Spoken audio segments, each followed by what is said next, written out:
Hello, how are you? I hope you've been having a good year so far and have been reading some good things. I know for me personally, I've been a bit fed up and just sort of glum about the state of the world at the moment. And at least here in London, we're facing, many more months probably still of lockdown, and there's sirens going by. So great start to this. So I think I've been escaping into literature a bit recently, and I've been reading loads. I mean, it hasn't been that busy at work, and so that's contributed and helped me to be reading a lot more. But I read a huge amount in January for the start of the year. I read 11 books in total, so I have quite a lot to talk about, and the really interesting things about all of these different books. Some of them were really excellent, and then other ones were a bit of a letdown, so it's a real mixed bag to talk about this month, inevitably, with a group of books like this. But I'd be really interested to know what you've been reading so far this year, what you've been really enjoying, maybe what's been really disappointing you in what you've been reading as well, if you have had any disappointments. Hopefully not. Hopefully you've just been reading good things. But before I get into any of these, I want to talk about what I've been currently reading, what I'm reading right now, for a very special reason. That is Dr. Thorne by Anthony Trollope. And if you've been watching some of my recent videos, you know I've been getting into reading Anthony Trollope for the very first time. This fascinating and very surprisingly funny Victorian author. And I read the first two novels in his Barsetshire series, and one of the great things about reading the second novel in that series, Barchester Towers, is that I read it as part of the Trollope Society's big read that they had. So for every 2 weeks over the months of November and December and the very beginning of January, there were online meetings discussing the novel. And they're doing another big read for this novel, Dr. Thorne, which many people consider a great classic. And it's the third book in the series. And I think I'm like 4 chapters into it so far. And it seems like a lot of these it includes a lot of new characters that haven't been in the previous 2 novels. So I think it's a novel that can be read more independently of the other 2 books.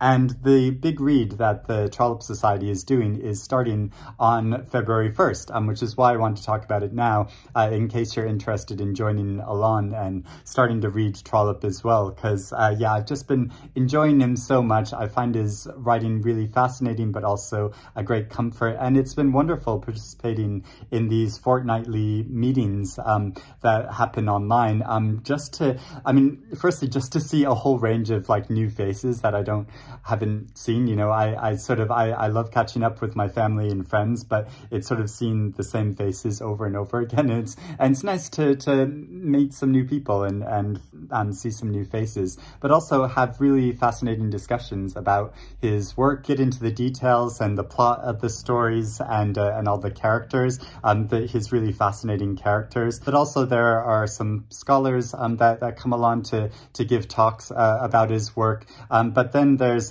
just some chat between some devoted Trollope fans and some people who are new to his work like me. So it's a good like mixture of kind of formal discussion and then informal discussion. And yeah, I've just been enjoying it so much. So I'm looking forward to joining that. And I was wondering if you wanted to join along with me. I'll put a link in the description below where you can register. It's free to register and join in on this. And also Julian Fellows, the director and screenwriter and actor who did a TV adaptation of this novel, Dr. Thorne, a few years ago. He's going to be giving a talk very soon about this, which you can register to join in on. And that's going to be really interesting to listen to. And like I said, it's all free. And I know a number of you did join in the discussion with Barchester Towers and I talked about that with a number of people. And so yeah, I hope more people will join in too, because yeah, I've found it such a comfort joining in on this discussion over the past few months. So the very first thing that I read this year, the very first novel I read was Memorial by Bryan Washington, his much anticipated debut novel, as his short story collection Lot got a lot of recognition and in praise worldwide, and I really appreciated and enjoyed his story about a diverse range of characters living in modern-day Houston in Texas.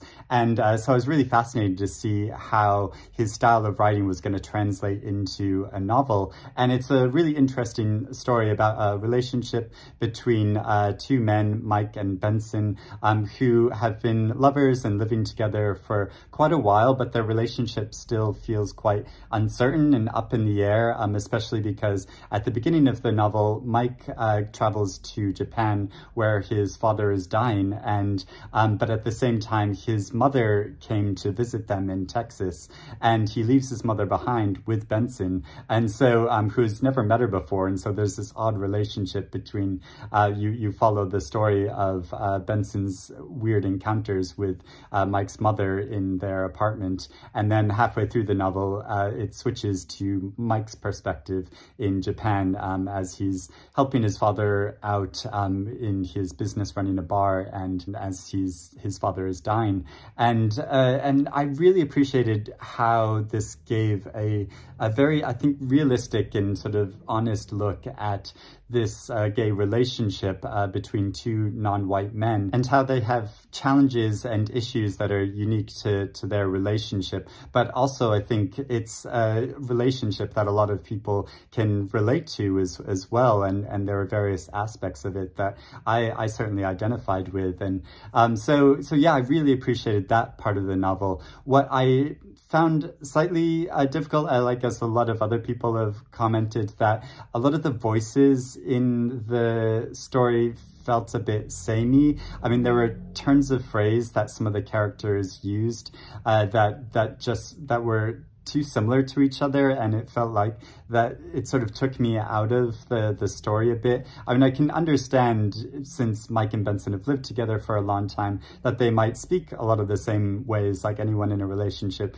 knows that if you've been together for a long time and you have unique turns of phrase that you use, that probably your partner will pick them up as well. But then also Mike's father and a coworker of Mike's father were using some of these same turns of phrase, and they hadn't been around Mike that long at all, and so that felt slightly unrealistic to me. And but overall, like, I really appreciated the story and how he structured it, showing these different points of view, especially because there's so much unsaid in their relationship, and it gets frustrating sometimes that they don't, relate and talk to each other the way that you hope that you ideally would in a relationship. And I found that very moving and really true to life, how, we don't say a lot of the things that we probably should say. And it shows some of their communication in a unique way. So there'll be some images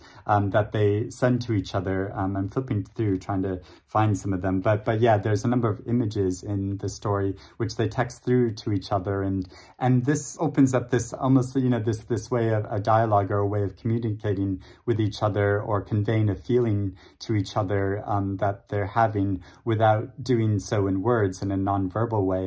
And I thought that was quite moving and meaningful how it did that. So yeah, overall, I really enjoyed and appreciated that novel, though I didn't think it was, entirely perfect.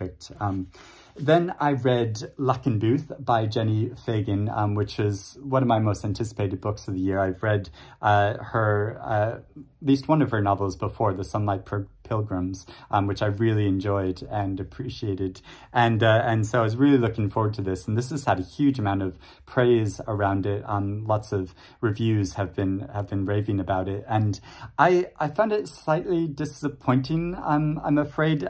It's very ambitious in its scope and what it does. So it shows a tenement house in Edinburgh over almost a century, and the various people who live in this tenement house on different floors over different decades. And so it's sort of short stories, but it's all connected because it's in this same building, and it has a sort of curse running through their stories. It has a kind of gothic vibe to it, in that the very first story is about a woman who is the devil's daughter who comes to be the surrogate mother of a wealthy couple's child, and this all goes horribly wrong, and she places a curse upon the house, which you sort of see pieces of throughout the many different stories. And many of the stories in it are individually fascinating and really interesting characters in it, but I felt like you didn't get enough of their stories to really fully appreciate them,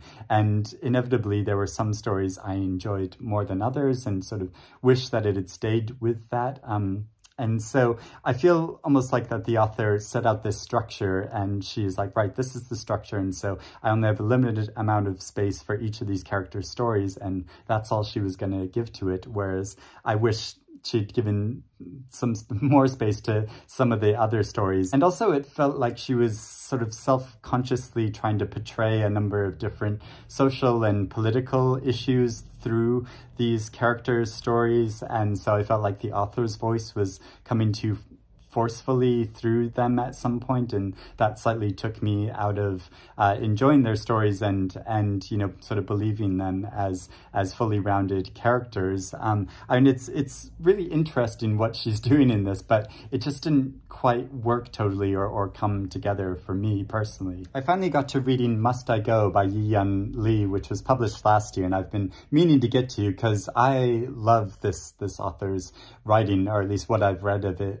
so far. I think it's so moving and meaningful and philosophical, but not in a sort of wanky way, like in a real, like, honest, real life way. And so this story is kind of has an irresistible narrator to it, in that she's an 81-year-old woman who just is very blunt in her opinions and how she feels, and so I loved her character, and she lives in this sort of retirement home where a number of the residents are embarking on this course of memoir writing, and she kind of scoffs at this style of writing, but then at the same time she's giving her own opinions and thoughts about the past, and specifically going through the journals of a former lover of hers. And she's been married multiple times and has had different husbands and children, and a child who killed herself, and so she's experienced a lot, and so it sort of feels like she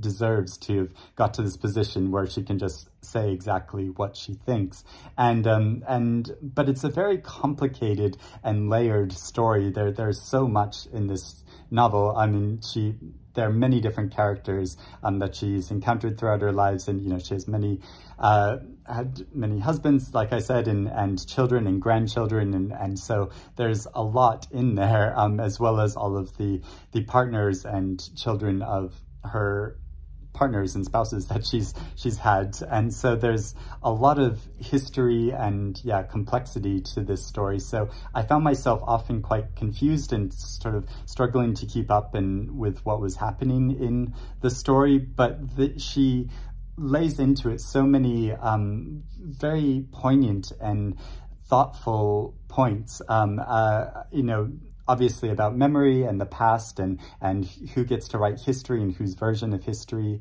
is correct, that I think is really brilliant. And so I think this is a novel, that was slightly a slog to read for the first time, but it's one of those books that I think, might become a classic, that on multiple rereadings, it'll reveal a lot more to itself, and I'll appreciate it a lot more and be able to enjoy it a lot more, because once I sort of know the plot and understand the characters a bit better, I think I can, get at the bigger meanings of this story. And so, I thought it was absolutely fascinating, but slightly a struggle to get through. I also finally got to reading Leonard and Hungry Paul by Ronan Hession, who I've been enjoying Sean, the book maniac, on his YouTube channel. He's been doing some chats with Ronan Hession, and it's been really enjoying listening to their discussions and talk about literature, because Ronan Hession is very well read and has lots of interesting opinions about books.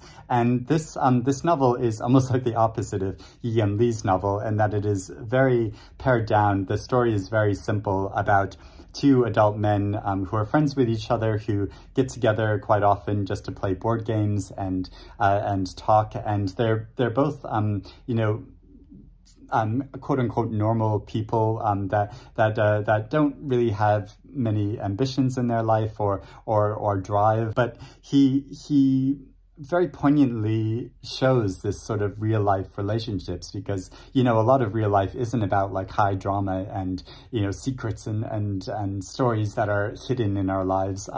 Most of it's about just sort of ordinary everyday life. And he captures this in quite a meaningful way, I think. And so I really enjoyed just the toned downness of this story. I mean, it sort of centers around the story of a marriage where Hungry Paul, his sister, is getting married, and so it's sort of the build up and to that wedding day, but nothing big and, like, I don't want to give any spoilers, but nothing big and dramatic happens on that wedding day. It's just described as kind of nice, and that's really refreshing how it shows that. But also, yeah, sort of the subtle tensions in the relationships between these characters and their relationships with their families. And Leonard is mourning the loss of his parents who have both died, and Hungry Paul has a slightly strained relationship with his sister and parents. And yeah, and I like how it shows the small details of that relationship over time.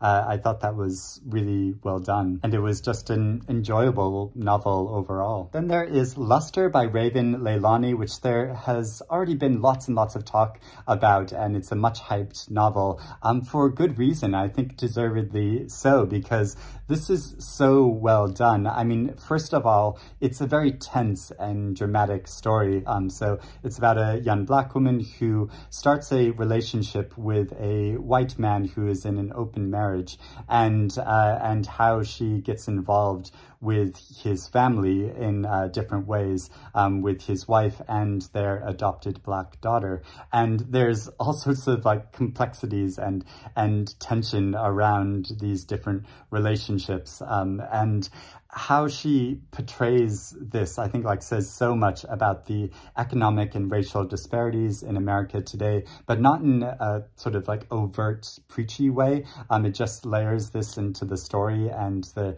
characters, who are all troubled in various different ways, and who all like seem to not want to be adults. There's like different markers how they're all almost like regressing into these childhood like states. Like on the very first date she has with the married man, they go to an amusement park, and also she drinks continuously out of this cup with a cartoon character on it, and how the wife, she goes to a rave, and she dyes her hair and goes to a rave and plunges into the mosh pit shirtless, as if she were a teenager. And so the most mature character in this story almost is the adopted daughter, who's an adolescent, who just seems to like know herself very well. Like, she's very into gaming, but is also aware, because she's adopted, of the volatile position she has in this household, and if the couple breaks up, then that she is probably going to have to go to another whole new household again. And so yeah, there's all the complications of that, and it shows like life in a modern day workplace so well. Like, she describes an open plan office and sort of life on there, and our different online life, and like how we communicate through like dating apps and different social media, and the weird pressures and odd relationships that are formed from that kind of communication. And so yeah, there's just so much in this novel, and it's so well done and so enjoyable and really funny as well. She gets this tragicomic tone, I think, really perfectly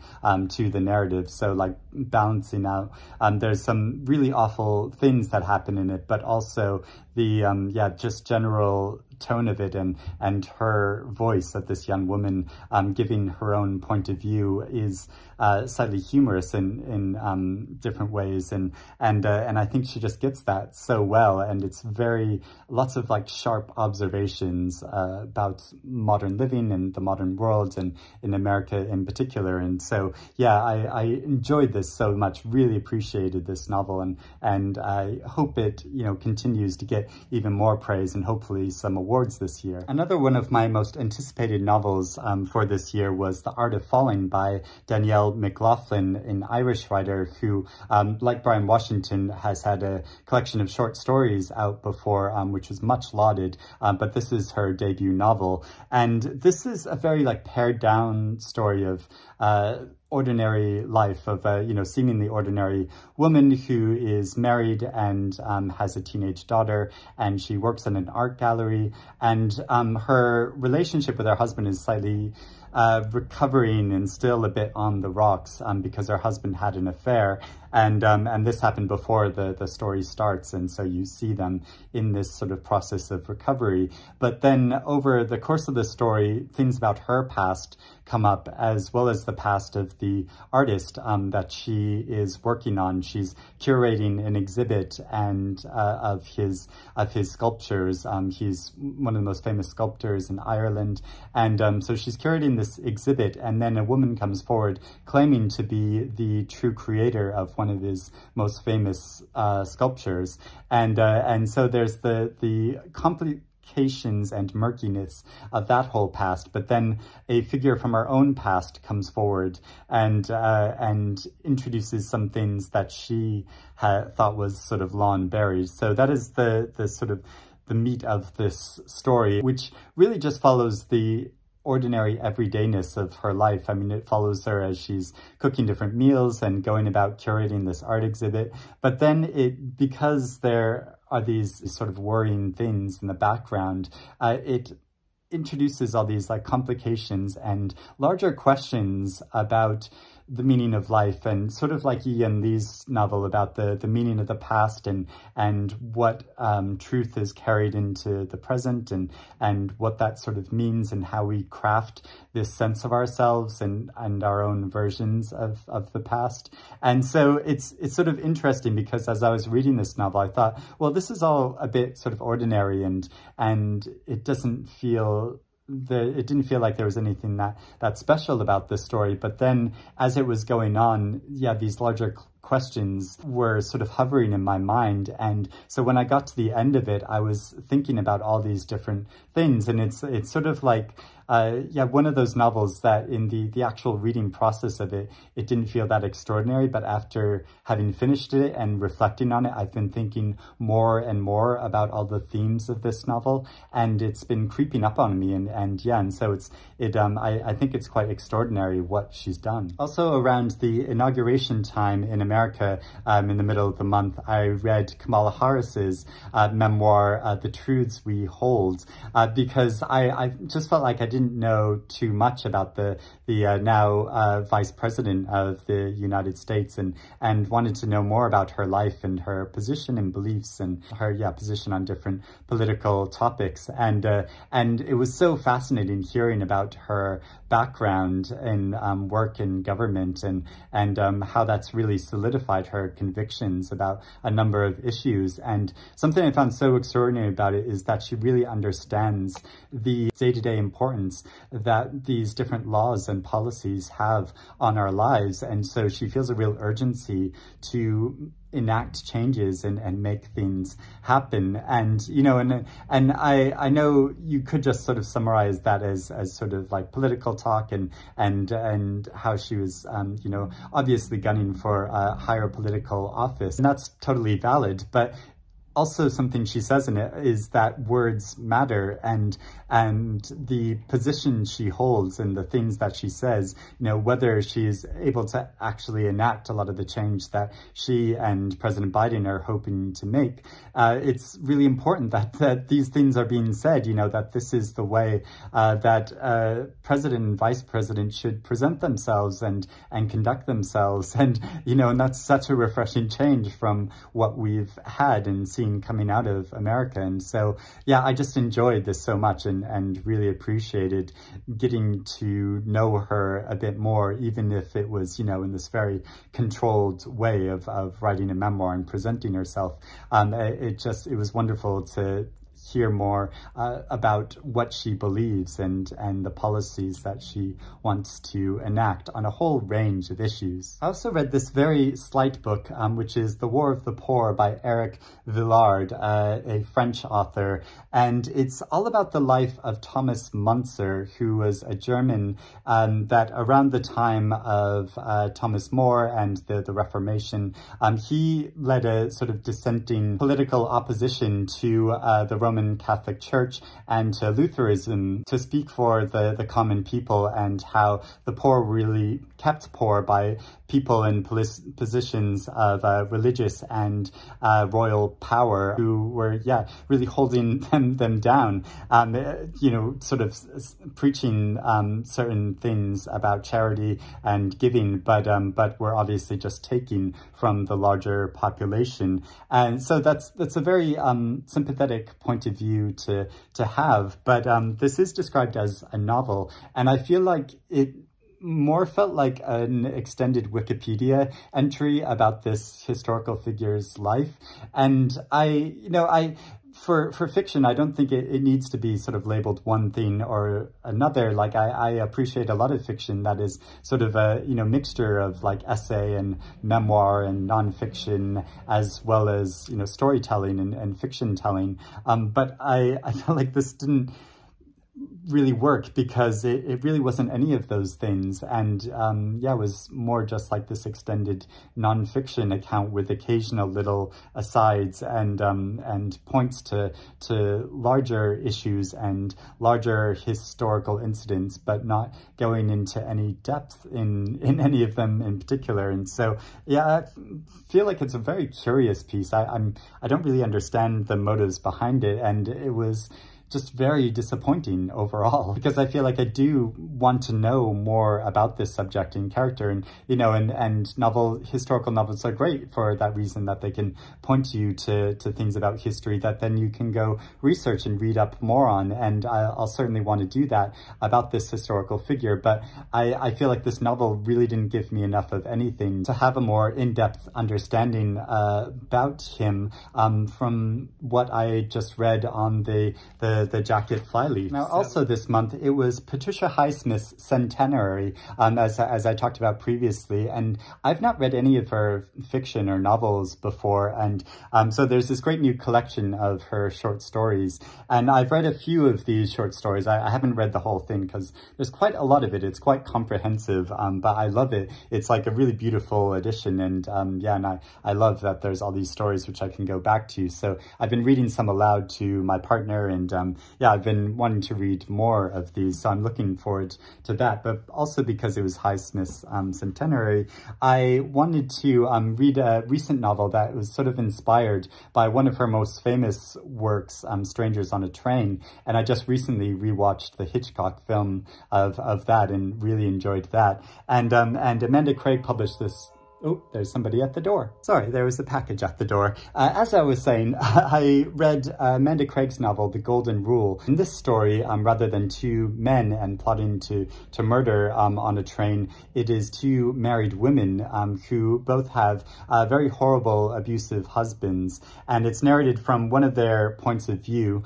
They're women from different classes. So one comes from a very privileged class, and then the narrator comes from a working class background. And so they meet on a train, and they hatch this plot over a number of glasses of wine to kill each other's husbands. And the narrator, understandably, feels quite uncertain about this decision and whether this is the right way to go. And so, it follows the dramatic events that carry on from that story and how that unfolds. But another main inspiration for this novel is the French fairy tale Beauty and the Beast. And so so it's interesting how she incorporates elements of that story into this. And Amanda Craig is a really wonderful writer, and I've appreciated a number of her novels before, but she does have a tendency, I think, to have these inspirations for the structures of her novels and influences on her writing, and that shows almost like a bit too much. She almost too self-consciously incorporates that into some of her stories, so it ends up feeling slightly forced in some parts of it, and there are some scenes in this which I felt were sort of overly show that influence in them. But overall, it's a really interesting, enjoyable story, and says a lot of meaningful things about working class in England today, and disparities in wealth, and how, you know, people with money really find it difficult to understand and appreciate how desperate the circumstances are of people without money, of, you know, really living from week to week or day to day trying to put food on the table. And she portrays that in a very sympathetic way, and also the disparities between life in London and life in more rural parts of the UK, like in Cornwall, and how it's you know, life there is very separate from life in London, so I found it really interesting and sympathetic reading this story, but there were elements of it that I think didn't work quite as well as the author intended them to. It was still very well worth reading. Another highly anticipated debut for me was A Crooked Tree by Una Mannion, and this is about a working class family in rural Pennsylvania in America, but takes place in the very early 80s. And the story is narrated from the point of view of a daughter of this family, which has many children and is headed by a single mother who's getting quite stressed out by all of her children and caring for her children. And it opens with a scene where they're driving home, and one of the children in the family is kind of pestering the mother in a way that just causes her to boil over. And so she lets out of the car her adolescent girl, who has to stand by the side of the road and walk home late at night through this like dangerous countryside. And so it follows the story of one of her sisters in the fallout of these events, and how there's very dramatic consequences to this. But then after it shows the dramatic consequences of that, the story kind of meanders along and just follows her kind of coming of age story and living in this rural working class neighborhood, and how she's very conscious that her family has a lot less money than a lot of the sort of neighbors and other families that she's friends with or works for. She babysits for one of the neighboring ladies.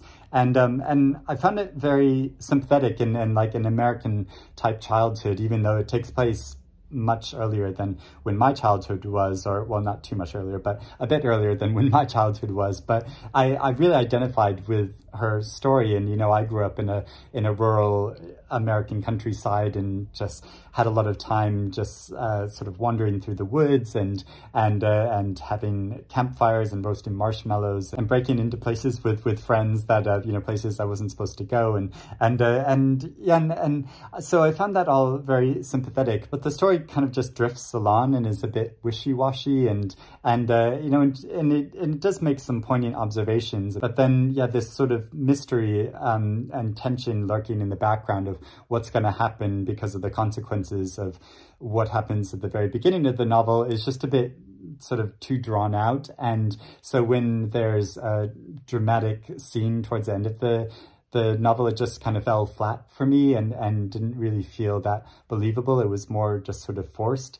And so I kind of enjoyed this novel, but felt overall it was a bit of a slog and kind of disappointing and that it didn't really warrant the number of pages that it has. I mean, it wasn't that long a novel, but it took me some time to get through, and I didn't I didn't, wasn't excited about going back to the novel every time I put it down. And so it sort of took me longer to read it than, would other novels that would just completely grip me. So yeah, that was my feeling about it overall. And then finally, I read Hafsa Zayyan's debut novel, We Are All Birds of Uganda, which I thought was absolutely extraordinary and so well done. So it's a dual narrative taking place on one side in present-day London, where a young man is a successful high-flying lawyer that works way too many hours for days on end because that it's very competitive and high-pressured,